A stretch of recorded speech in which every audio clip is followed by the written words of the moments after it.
오늘 우리에게 주시는 하나님의 말씀은 사도행전 1장 4절부터 5절까지 말씀입니다. 사도와 함께 모이사 그들에게 분부하여 이르시되 예루살렘을 떠나지 말고 내게서 들은 바 아버지께서 약속하신 것을 기다리라. 요한은 물로 세례를 베풀었으나 너희는 몇 날이 못되어 성령으로 세례를 받으리라 하셨느니라. 우리가 약속을 가지고 있다고 하면 그 생각만으로도 가슴이 설렙니다. 당장 일어난 일은 아니죠. 하지만 장래에 일어날 일에 대한 분명한 저와 상대방 간의 약속이 있기 때문에 우리는 그 일을 기대하면서 또 그 주어진 시간을 기다릴 수 있습니다. 특별히 그 약속이 정말 사랑하는 사람과의 약속이라면 더 기대를 가지게 되죠. 그런데 그 사랑하는 사람으로부터 정말 형언할 수 없는 선물을 받는다라고 하면 그 기대감은 더욱더 커질 것입니다. 그만큼 기다리는 기간은 짧게 느껴질 거예요. 오히려 그 기다리는 인내의 시간이 그렇게 괴롭지 않을 것입니다. 아무리 힘든 상황 속에서도 오히려 기쁜 마음으로 기다릴 수 있을 겁니다. 오늘 읽은 본문이 바로 그런 상황을 말하고 있습니다. 예수님이 이제 승천하시기 전에 사도들에게 말씀을 하시는데 예루살렘을 떠나지 말고 내게서 들은 바 아버지께서 약속하신 것을 기다리라 라고 말씀하십니다. 여기서 말하는 아버지께서 약속하신 것, 곧 하나님께서 약속하신 성령 강림을 말하는 것이죠.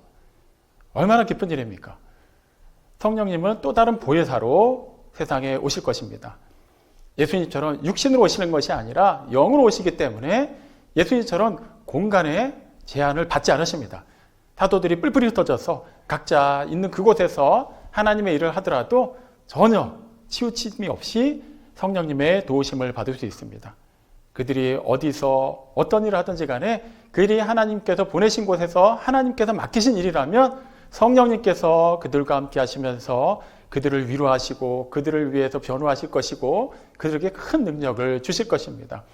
그렇기 때문에 하나님이 약속하신 것을 기다린다는 것, 성령 강림을 기다린다는 것은 사도들에게는 큰 설렘이었을 것입니다. 그런데 문제가 있습니다. 요한복음 16장 7절에 보면 예수님이 말씀하시길 성령이 임하시기 위해서는 반드시 예수님이 떠나셔야 한다고 말씀하셨어요. 이 말은 예수님이 일단 승천하시고 난 뒤에 성령님이 임하신다는 얘기입니다. 뭐가 문제입니까? 예수님이 떠나시고 곧장 성령님이 오실 텐데 문제될 게 없어요. 하지만 예수님이 뭐라고 말씀하시냐 하면 며칠이 못되어 성령 세례를 받을 것이다. 이 말의 의미는 며칠 동안은 예수님도 세상에 안 계시고 성령님도 안 계신 그런 공백 기간이 있을 거라는 거예요. 그 정도 못 기다리겠습니까? 자, 우리가 한번 그 시간 순으로 한번 따져보죠. 예수님은 유월절이 되기 전에 십자가에 달려 돌아가셨어요. 그리고 돌아가신 지 3일째 되는 날에 부활하셨습니다.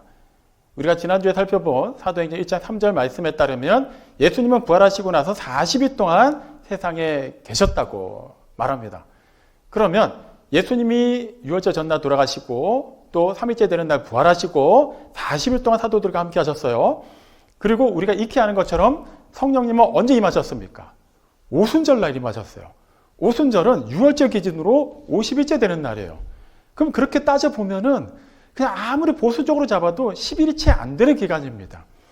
그 정도 기간 못 기다리겠습니까? 오히려 그냥 어떤 재앙이 닥치는 것도 아니고 성령님이 또 다른 보혜사께서 오시기 때문에 더 기다릴 수가 있어요. 그 시간은 금방 지나갈 겁니다. 그런데 여기까지의 생각은 우리의 생각이에요. 우리는 이미 결과를 다 알고 있습니다. 성령님이 오순절날 임하셨다는 걸 알고 있기 때문에 우리 기준에서는 얼마 안 되는 기간이에요. 하지만 예수님은 정확하게 그날을 말씀하시지 않았어요. 오순절날 또 다른 보혜사가 임할 것이다. 이렇게 말씀하지 않았어요. 몇 날이 못되어 성령 세례를 받을 것이다 라고 말씀하셨지만 여기서 말하는 몇 날이 몇십일인지 몇백일인지는 정확히 알 수 없습니다. 그렇기 때문에 사도들 입장에서는 조바심이 날 수밖에 없어요. 조바심이 나도 그거 못 기다립니까? 문제는 예수님이 그냥 기다리라고 말씀하시지 않았기 때문이에요. 예루살렘을 떠나지 말라고 말씀하셨어요. 예루살렘이라는 그 이름에 담길 의미는 평화의 도시입니다. 맞아요. 예루살렘은 평화의 도시입니다. 하지만 그때는 사도들에게만큼은 평화의 도시가 아니었어요. 예수님이 어린 나귀를 타고 예루살렘에 입성하실 때까지만 해도 사도들에게 예루살렘은 평화의 도시 그 자체였어요. 기쁨의 도시, 환희의 도시였습니다. 드디어 그들의 모든 수고한 것들이 다 보상받는 그런 날이 다가오는, 그런 날이 예비된 도시이기도 했습니다. 그런데 예수님이 붙잡히시면서부터 모든 것이 바뀌기 시작했죠. 그 이후로 예루살렘은 사도들에게 죽음의 도시였습니다. 예수님을 죽였던 사람들이 있는 곳, 예수님에 대해서 가장 적대적인 관계를 형성하고 있었던 대제사장들, 바리새인들, 서기관들이 주로 활동하던 무대인 성전이 있는 그곳, 그것이 바로 예루살렘입니다. 예수님은 돌아가셨어요. 하지만 부활하셨습니다. 근데 문제는 예수님이 승천하시고 나면 부활하신 예수님을 더 이상 직접적으로 보여줄 수 없다는 거예요. 사도들이 그곳에 가서 예수님의 부활 소식을 전한다 하더라도 일단 사람들이 믿지 않을 것입니다. 그분이 어떤 기도 제목을 놓고 1,000번제를 드렸대요. 그 담임 목사님이 막 독려를 했다는 거예요. 물론 그 교회 그분뿐만 아니라 또 다른 여러분들도 1,000번제 헌금을 드리고 있다고 합니다. 근데 이분이 그분들 중에서 가장 먼저 1,000번째 헌금까지 다 마쳤대요. 그 담임 목사님한테 다 이렇게 안수기도도 받았다고 합니다. 근데 그 다음날 아무도 일어나지 않더래요. 정말 시급한 문제가 있고 자기가 몇 년을 놓고 기도한 그 기도 제목이 이루어지지 않더래요. 조금 더 있어 봐야 되나? 조금 더 기다려봤답니다. 안 되더라는 거예요. 그래서 이번에는 금식 기도로 또 이렇게 작정하고 또 며칠 하셨다고 합니다. 아무 일도 일어나지 않더래요. 그러니까 너무 속이 상했던 거예요. 내가 1,000일씩이나 그렇게 작정하고 헌금하고 기도하고 내가 그렇게 시간을 투자하고 물질을 투자하고 나의 온 마음을 쏟아서 시간을 구별해서 기도했는데 왜 하나님은 응답하지 않는 걸까? 이렇게까지 지극정성으로 하나님께 기도했는데 도대체 무슨 일이 일어나는 걸까? 너무 속상하시다라는 거예요. 그리고 막 자기 담임 목사님도 너무 막 믿게 보이더라는 거예요. 분명히 목사님이 이렇게만 하면 하나님 응답하신다고.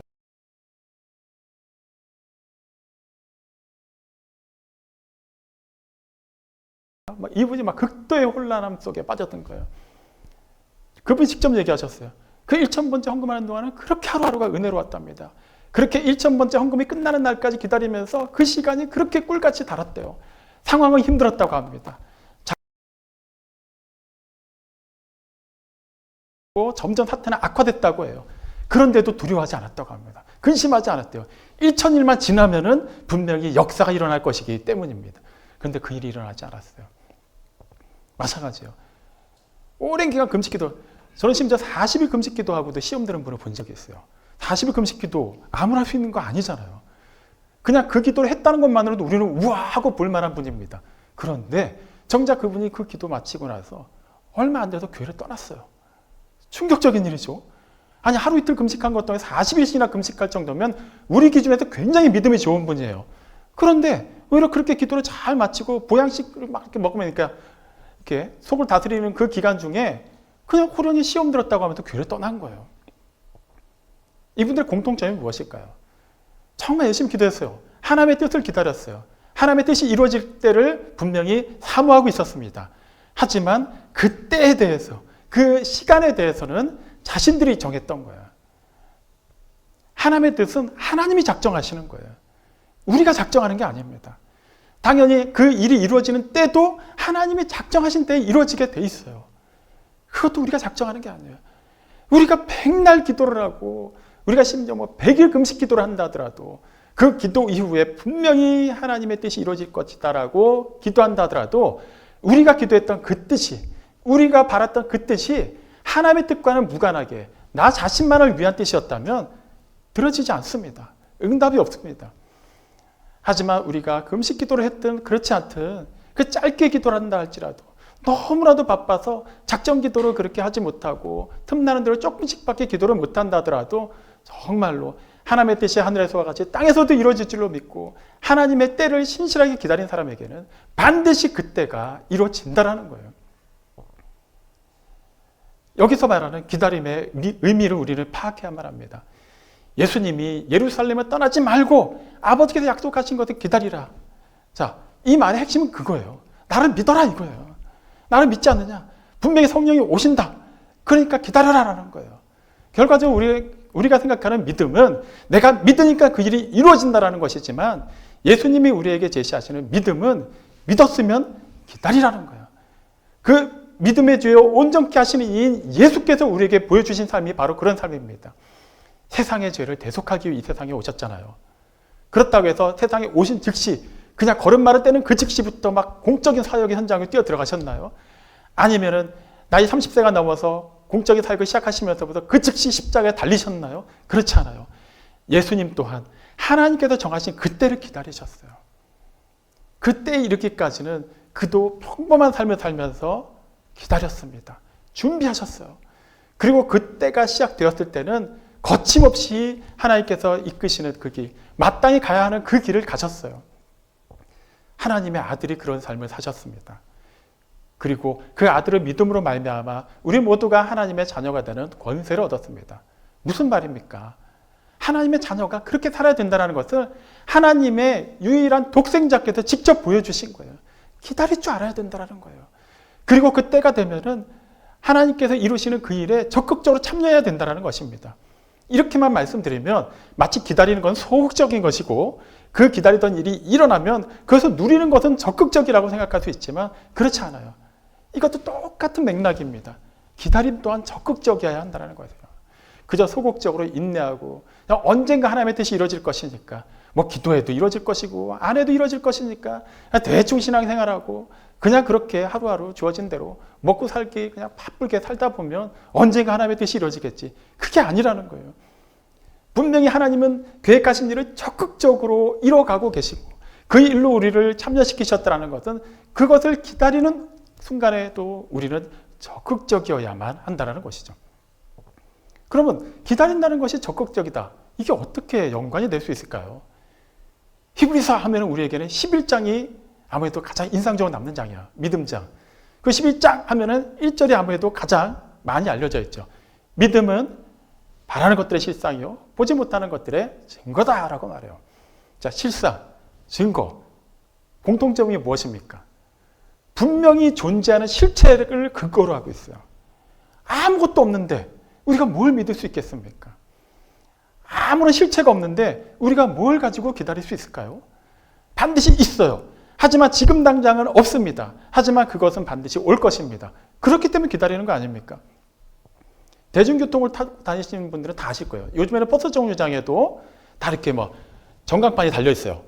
그래서 몇 분 후에 몇 번 버스가 도착합니다. 다 나와요. 지하철역은 뭐 옛날부터 그랬죠. 당장 우리 눈에는 내가 기다리는 버스가 안 보여요. 지하철 보이지도 않습니다. 오는 소리도 안 들려요.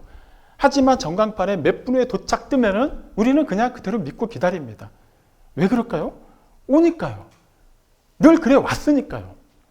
하다못해 지하철과 버스도 우리는 그렇게 전광판에 표시된 그 시간만 보고도 염려하지 않고 기다리는데 하나님께서 말씀하신 것을 반드시 이루신다는 것을 우리가 왜 기다리지 못하겠습니까? 자, 기다리는 것이죠. 자, 히브리서 11장. 그 믿음이 바로 그런 거라는 거예요. 기다린다는 거예요. 아직 보이지 않지만, 아직 잡히지 않지만 그것은 반드시 올 것이고 반드시 잡힌다는 것을 알기 때문에 기다릴 수 있다는 거예요. 우리는 히브리서 11장을 생각할 때 그냥 쉽게 정의하고 싶어요. 아, 믿음으로 살았더니 이런 복을 받았다. 하나님이 이렇게 복을 주셨다. 그래서 믿음의 선진들이 그렇게 믿음으로 살아낼 수 있었고 그 결과 그런 삶을 살 수 있었다. 그러니까 우리도 믿자. 그러면 하나님이 복을 주신다. 얼마나 간단합니까? 그런데 히브리서 11장은 그런 내용으로만 채워져 있지 않아요. 물론 어느 한 면만 놓고 보면 분명히 믿음으로 하나님께서 주신 그 증거를 획득한 사람들, 그 약속을 얻은 사람들의 이야기도 기록되어 있습니다. 하지만 다 그런 게 아니에요. 후반부로 가면은 이름이 알려지지 않은 수많은 사람들의 이야기가 정리가 되어 있어요. 그들은 믿기 때문에 오히려 박해를 받았어요. 죽임을 당했어요. 떠돌아다녀야만 했어요. 사람들에게 미움을 받아야만 했습니다. 심지어 히브리서 12장 39절 말씀을 보면 믿음으로 그들이 다 증거를 받았음에도 약속을 받지 못했다고 해요. 자, 이렇게 따지면은 앞서서 뭐 아벨, 뭐 에녹, 뭐 노아, 아브라함으로 이어지는 그 믿음의 사람들과 비교하면 이 이름이 알려지지 않은 약속을 받지 못한 사람들은 실패자라고 말할 수 있을까요? 그렇지 않습니다. 히브리서 기자는 그들이나 이들이나 똑같이 믿음의 사람이라고 표현해요. 히브리서 12장 6절에 기록되었듯이 하나님을 기쁘시게 하는 자들, 곧 믿음으로 하나님을 기쁘시게 하는 자들이었다고 말합니다. 아니, 똑같이 믿음으로 살았는데 왜 이들은 약속을 받지 못했을까요? 이들은 그래도 어느 정도 가시적인 성과라도 있었는데 뭔가 너무 좀 레벨 차이가 나는 거 아닌가요? 아니에요. 아닙니다. 그들은 똑같은 믿음의 사람들이에요. 그 근거가 뭐죠? 그들은 똑같이 하나님의 말씀을, 그 약속을 기다린 사람들이기 때문에. 기다렸는데 누구는 받았지만 누구는 못 받았잖아요. 이게 중요한 게 아니라는 거예요. 하나님이 약속하신 것, 하나님의 계획하신 것은 반드시 이루어진다는 걸 믿었기 때문에 그것이 내 때 이루어지지 않더라도 그들은 기다릴 수 있었어요. 그게 문제가 되지 않았어요. 억울하네. 아니, 아브라함을 어쨌거나 가시적으로 그 늦은 나이에 아들이라도 얻었고 또 가나안 땅에 정착이라도 해서 그렇게 여러 가지 이렇게 재산이라도 증식할 수 있었는데 나는 이렇게 떠돌아다녀야 되고 오히려 이렇게 순교의 현장에서 이렇게 처참하게 죽임을 당해야 하면 이거 나는 뭘 믿고 산 건가? 그렇게 생각하지 않았다라는 거예요. 분명히 하나님의 때가 있고 하나님이 이루신 그 일은 반드시 완벽하게 이루어질 것이기 때문에 내가 직접 눈으로 보지 못하고 귀로 듣지 못하더라도 그것은 문제가 되지 않는다. 나는 오직 하나님만 보고 가겠다라는 거예요. 그들은 그렇게 적극적으로 기다릴 줄 아는 사람들이었어요. 기다림은 적극적인 것입니다. 그럼 히브리서 12장에 나오는 인물 중에 요셉을 한번 예를 들어보죠. 요셉, 그는 꿈을 통해서 하나님의 약속을 받은 자예요. 그런데 그 약속을 받았음에도 불구하고 수년간 그는 어떤 삶을 살았습니까? 약속과는 너무나도 동떨어진 삶을 살았어요. 형제들에게 미움을 받았어요. 그래서 노예로 팔려갑니다. 근데 거기서도 또 열심히 해서 어느 정도 좀 이렇게 위치에 오르나 싶었는데 이제는 모함을 받아서 감옥에 갇힙니다. 그 과정 중에도 그는 기다렸어요. 어차피 약속을 받았으니까 때가 되면 뭔지는 모르지만 물론 요셉이 애굽으로 팔려갈 때부터 장차 자기가 애굽의 총리가 될 거라는 것을 알지는 못했을 겁니다. 알 수가 없죠. 하지만 분명히 그는 꿈을 쫓아서 갔어요. 어쨌거나 분명히 하나님께서 이루실 뭔가가 있다. 근데 그게 노예 생활이에요. 죄수 생활이에요. 언제 끝이 날지 모릅니다. 그런데 그는 기다렸어요. 즉각적으로 응답하셔야 될 때가 분명히 여러 번 있었을 것 같아요. 형제들에 의해서 구덩이에 빠지기 전에 하나님께서 뭔가 역사하셨어야만 할 것 같습니다. 상인들에게 팔려나가기 전에 그때 하나님께서 개입하셔야 되지 않았을까요? 보디발의 집에서 억울하게 누명을 쓸 때 그때도 하나님께서 어떤 방법으로든 그의 누명을 벗어주셔야 되지 않을까요? 그런 일이 일어나지 않았어요. 그런데도 그는 기다립니다. 그리고 하나님께서 정하신 때가 되니까 애굽의 총리가 되어서 그는 생각지도 못했던 크고 놀라운 일을 할 수 있게 되죠. 단지 사람들 사이에서 유명한 일이 아니라 정말 하나님께서 계획하시고 하나님의 백성을 위해서 예비된 그 훌륭한 일을 그는 해내게 됩니다. 자, 이 과정에서 그는 어떤 삶을 살았나요? 어차피 하나님께서 이루실 건데 노예 생활도 대충 하고 죄수 생활도 언젠가 오해가 풀리겠지 싶어서 그냥 대충 했습니까? 그렇지 않아요. 그는 그 자리에서도 자신이 해야 될 최선을 다했어요. 그렇기 때문에 그 노예들 가운데서도 가장 신임을 받는 자리까지 갔어요. 감옥 속에서도 가장 신임을 받는 자리까지 갔습니다. 아니 그래봤자 노예고 그래봤자 죄수 아닌가요? 맞습니다. 그래봤자 상황이 바뀌지 않았어요. 하지만 그렇게 그가 최선을 다하고 준비가 되었기 때문에 애굽의 총리가 되었을 때 그 큰 제국을 또 그 주변 나라들을 또 먹여 살리는데 큰 역할을 할 수 있었던 겁니다. 그가 단지 꿈을 받았고 그냥 그렇게 허송세월하면서 막연히 하나님의 때를 기다리다가 애굽의 총리가 됐다면 과연 그렇게 지혜롭게 그 넓은 토지를 다스리면서 하나님께서 계획하신 일을 감당할 수 있었을까요? 그렇게 하지 못했을 겁니다. 그는 기다리되 적극적으로 기다렸어요. 자신이 해야 될 일을 최선을 다해서 감당함으로써 준비가 되었습니다. 그렇기 때문에 하나님의 때가 되었을 때 그는 하나님께 쓰임을 받을 수가 있었어요. 다윗은 어떻습니까? 이미 사울이라는 이스라엘의 초대 왕이 있었음에도 불구하고 그는 이스라엘의 차기 왕으로 기름 부음을 받은 자입니다. 아직 나이가 많지도 않을 때예요. 그러면 그 즉시 왕이 돼도 이상하지 않잖아요. 그런데 어떤 일이 벌어지죠? 골리앗을 때려잡고 그 다음에 이스라엘 백성들 사이에서 막 신임을 얻을 때까지만 해도 분위기가 좋았어요. 근데 그때부터 고난이 시작됩니다. 그런 도망자의 삶을 살아야만 했어요. 그 역시 수년간을 쫓겨다녀야만 했습니다. 하지만 하나님의 때가 되니까 그가 참고 인내하고 하나님을 신뢰하며 그때를 기다리니까 결과적으로는 이스라엘의 두 번째 왕이 됨과 동시에 이스라엘 역사에 전무후무한 가장 강력한 왕권을 이룬 초대 왕이 됩니다. 통일 이스라엘의 왕으로서 그가 끼친 영향력은 실로 어마어마하다 할 수 있죠. 그것이 만약에 그가 처음에 사무엘로부터 기름 부음을 받았을 때 얼마 되지 않아서 일어났다면 가능한 일이었을까요? 쉽지 않았을 겁니다. 사울을 보십시오. 그도 분명히 뛰어난 사람이었어요.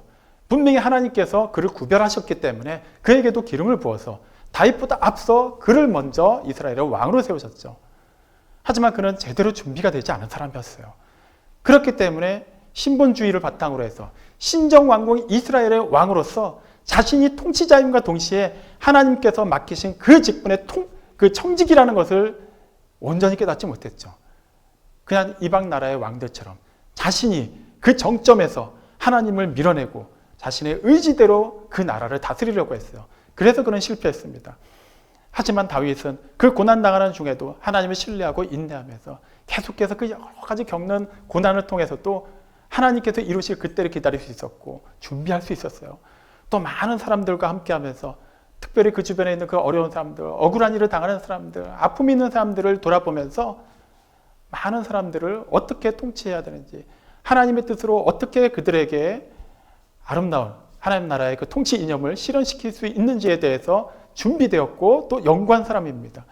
그렇기 때문에 그는 신정왕국 이스라엘의 왕으로서의 면모를 갖출 수 있었던 것이죠. 기다림이란 이런 것입니다. 언젠가 때가 되면 하나님이 나를 데려가실 거고, 뭐 언젠가 필요하면 뭐 보고 주실 거고, 알아서 하시겠지. 이렇게 막연히 기다리는 게 아니에요. 하나님께서 이루실 일은 하나님의 방법으로 이루어질 것이고, 그때는 분명히 정해져 있고, 그때는 미리 준비되어 사람이, 그 사람이 더 구체적으로 볼 수 있고 더 실제적으로 누릴 수 있다는 것을 아는 사람에게 어긋남이 없이 임한다는 것입니다. 사랑하는 성도 여러분, 지금 우리는 무엇을 기다리고 있습니까? 예수님이 말씀하신 아버지께서 약속하신 것은 우리에게는 성령님이 아닙니다. 이미 성령님은 임하셨습니다. 우리와 함께 하십니다. 그렇기 때문에 우리는 더 이상 성령님을 구할 필요는 없습니다. 그럼 뭘 구해야만 할까요? 예수님이 또 다른 말씀으로 무엇을 약속하셨습니까? 다시 오실 것이라고 약속하셨어요. 그럼 다시 오실 것을 약속하시면서 그것과 같은 맥락에서 주신 말씀이 무엇인가요? 그때까지 다시 오실 예수님을 기다리는 자로서 어떻게 살아내야 되는가를 계속해서 말씀하셨습니다. 예수님이 40일 동안, 부활 이후에 40일 동안 사도들과 함께 하시면서 계속해서 전하신 말씀의 핵심이 무엇이었습니까? 하나님 나라에 관한 일이었어요. 하나님의 통치에 관한 일이었어요. 그들은 그걸 준비하고 있어야만 했어요. 하나님의 통치를 온전히 받아들이라는 거예요. 그 기다리는 중에도 하나님의 통치를 받아들이라는 겁니다. 일단 성령님이 임하시면 그때부터 내가 하나님의 일을 하겠습니다가 아니라 하나님께서 본격적으로 일을 맡기시기 전에도 그 일을 맡을 만한 준비를 하고 있어야 된다는 거예요. 사도행전 1장 14절 말씀을 보면 사도들이 예루살렘의 한 곳에 모여서 뭘 하고 있었다고 기록되어 있습니까? 기도하고 있었다고 기록되어 있어요. 네. 그들이 할 수 있는 그 일을 했어요. 우리 생각, 당장에도 뛰어나서 예수님이 부활하셨다고 전해야 되는 거 아닌가? 아직 그럴 만한 준비가 안 돼 있어요. 그렇다고 해서 그냥 유대인들이 두려워서 그냥 숨어만 있어야 될까요? 그렇게 준비되지 않은 자세로 성령 강림을 맞이해서는 안 됩니다. 언제인지 모르지만 분명히 그때가 올 것을 알았기 때문에 그들은 기도했어요. 준비했습니다. 예수의 말씀을 계속해서 기억했어요. 그렇기 때문에 성령님이 임하셨을 때 그들은 그 즉시로 담대하게 세상에 나가서 복음을 전할 수 있었던 거예요. 아무 준비도 없이 그냥 성령님이 임하시니까 기계적으로 복음을 전한 게 아닙니다. 이 맥락을 분명히 이해하셔야만 합니다. 아버지께서 약속하신 것, 우리에게도 너무나도 많은 것을 약속하셨습니다. 그 약속하신 것에만 집중하지 마십시오. 그 일은 말 그대로 약속하신 것이기 때문에 우리에게 먼저 약속하신 하나님께서 그때가 되면 반드시 채워주십니다. 이뤄주십니다. 여호와 일의 하나님, 준비하시고 예비하시는 하나님이 우리의 하늘 아버지가 되십니다. 무슨 걱정할 필요가 있겠습니까? 언제 이루어지느냐는 중요하지 않습니다. 그 일이 우리가 생각한 것보다 빨리 이루어질 수도 있고 우리가 생각한 것보다 더디게 이루어질 수도 있습니다. 하지만 그것은 중요하지가 않아요. 반드시 이루어지기 때문에 그 일을 우리가 얼마나 성실하게 준비하고 기대하고 그 일이 왔을 때 얼마나 그것을 올바르게 누리고 전할 수 있느냐가 핵심이 되어야만 합니다. 지금 무엇을 기다리고 계시든지 간에 그것을 놓고 기도하실 때 무엇보다도 것이 있다는 것을 솔직하게 그 복선으로 깔고 기도한다 할지라도 그 과정에서는 그 믿음을 주십시오. 더욱더 굳센 믿음을 주셔서 나의 생각에 이끌리지 않고 세상의 논리에 규정되지 않고 하나님께서 이루어졌을 때 홀바로 누리시기 바랍니다. 그것을 그렇게 온전히 신실하게 증거할 때 우리를 통해 하나님께서 약속하신 크고 놀라운 일이 일어날 것입니다. 아멘.